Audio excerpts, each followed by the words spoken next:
कि election commission ये कौन से निर्णय, ये किसके दबाव में ये निर्णय ले रहा है। जैसे जैसे सीट बाहर आएंगे वैसे वैसे उस पर और इनवैलिड उसी ईपिक नंबर से 2024 में लोकसभा का चुनाव हुआ और आज उसी ईपिक नंबर को आप खारिज कर रहे हो।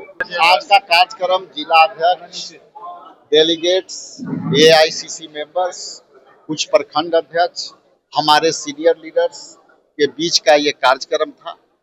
हर घर अधिकार के पहलू में ये है कि महागठबंधन में जो हम कई योजनाएं लाने का तैयारी कर रहे हैं, जैसे उदाहरण के लिए माई बहन मान योजना, उसकी भी समीक्षा थी कि अब तक कितना हुआ, वो कैसे चला, तो वो काफी सकारात्मकता से आई है रिपोर्ट और बड़े पैमाने पर महिलाओं ने इसमें साथ दिया है, योगदान दिया है, कार्यकर्ताओं ने योगदान दिया। अभी 200 जैसे 200 यूनिट बिजली माफी के है, पेंशन का है, तो इस पर हम लोगों ने जिला अध्यक्षों से अब अपना रायशुमारी कर रहे थे कि उनका क्या राय है और तब हम लोग इसको फिर विधिवत महागठबंधन के में हम लोग को लॉन्च करेंगे। सर, मैनिफेस्टो अलग अलग आएगा कि साथ में आएगा महागठबंधन? ये सारा महागठबंधन का एक है और ये जो मैनिफेस्टो बना है, जो हम हर घर अधिकार के तहत ये इसका टैगलाइन होगा और इसमें सभी गठबंधन के जो कोऑर्डिनेशन कमेटी के चेयरमैन तेजस्वी जी थे, ये सभी दल के मैनिफेस्टो के मेंबर थे, चेयरमैन थे, उन लोगों ने इस प्रारूप को दिया है और उसी प्रारूप को हम लोग गुलदस्ते की तरह लेकर के आए। स्क्रीनिंग कमेटी को लेकर चर्चा है कि जो नई बनी है अजय माकन के चेयरमैन है, तो कब से फंक्शनिंग होगी क्या? ये स्क्रीनिंग कमेटी का काम अभी ये घोषणा हो गई है।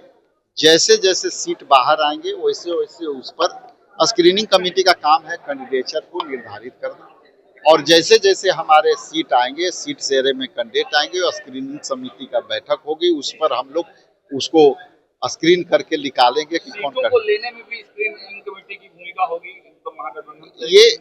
ये स्क्रीनिंग कमेटी सब पहलुओं पर नजर रखती है, लेकिन मुख्यतः कैंडिडेचर और सीट का समीकरण पर ये अपना वक्तव्य देते हैं। एसआईआर मामले में अभी सुप्रीम कोर्ट की सुनवाई हुई है और उसमें कहा गया है कि चलते रहेगा, वोटर डिवीजन रुकेगा नहीं, तो ये झटका है आप लोगों को? सुप्रीम कोर्ट के हर न्याय पद्धति के हम लोग पालन करने वाले हैं, इसलिए उस पर हमारी कोई टिप्पणियां नहीं है।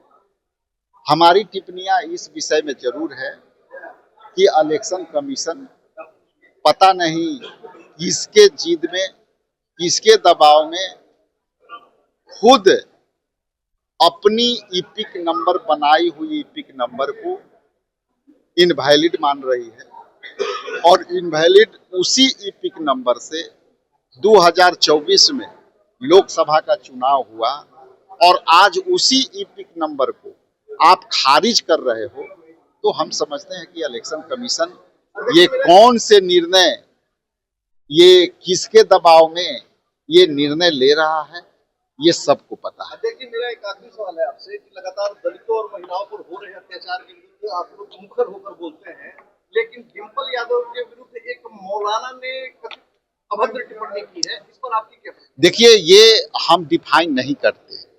घटनाओं की कोई भी अपराधी के अपना चरित्र होते हैं और अपराधी के जो चरित्र होते हैं वो सामाजिक चरित्र के नहीं होते हैं। इसलिए चाहे वो डिम्पल यादव हो, चाहे कोई भी घटना करता है, अपराधी का कोई न धर्म है न। नहीं किया है, एक मौलाना ने टिप्पणी किया है। देखिए, ये जो टिप्पणियां हैं वो टिप्पणियां सब समाज के लिए वो उचित नहीं है। सब समाज के लिए ये उचित है कि यदि कोई घटना होती है तो उसके साथ खड़ा रहना चाहिए।